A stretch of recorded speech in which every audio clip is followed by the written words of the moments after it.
C'est un programme extrêmement ambitieux. L'on s'est fixé, c'est d'avoir une sensibilisation très forte, très accrue, tous les niveaux de la société française pour l'amélioration dans l'habitat. Des particuliers ou des professionnels, ils ont une information très réduite sur le sujet. D'où l'intérêt de ce type d'émission, de communiquer, pour que les gens ne restent pas sans savoir, parce qu'effectivement les chiffres, mais on parle de 20 000 morts, c'est 5 fois plus de morts liées à la qualité de l'air intérieur que sur la route. C'est exactement mon cas, parce que en fait, on a une maison que l'on a fait construire, que je pensais être un cocon où on se retrouve, je me pensais en sécurité, surtout mettre mes enfants en sécurité, et c'était loin d'être le cas. Mais je dois avouer que de base, quand j'ai eu le premier diagnostic de Murprotec, suite à une expertise dégâts des eaux, inondations chez moi, etc., et on ne s'en sortait pas, quand j'ai vu le résultat, mais moi je n'y ai pas cru parce que personne ne l'a jamais évoqué, qu'on ne communique pas sur le sujet. Vraiment, pour être honnête, j'ai même cru à une arnaque. Moi, mon rôle aujourd'hui, c'est de dire à tout le monde, ne restez pas sans savoir, faites un diagnostic de votre maison, c'est gratuit. Vous avez cette chance d'accéder aux diagnostics médicaux,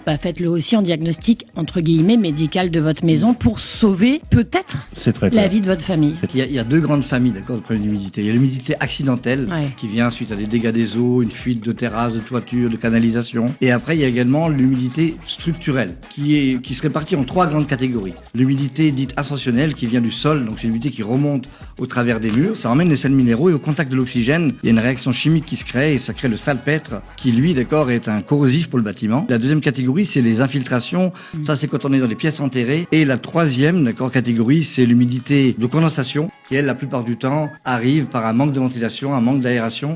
Il faut écouter sa maison comme on écoute son corps, d'accord. Et la maison nous envoie des signes, des indicateurs. Ces indicateurs, ça peut être des petites traces de moisissure, ça peut être de la condensation sur les fenêtres, de l'odeur, des peintures qui cloquent, des tapisseries qui se décollent. Tout ça, c'est des indices qu'il faut pas camoufler et qu'il faut pas négliger. Maison Saine, une émission proposée par Murprotec sur Radio Imo.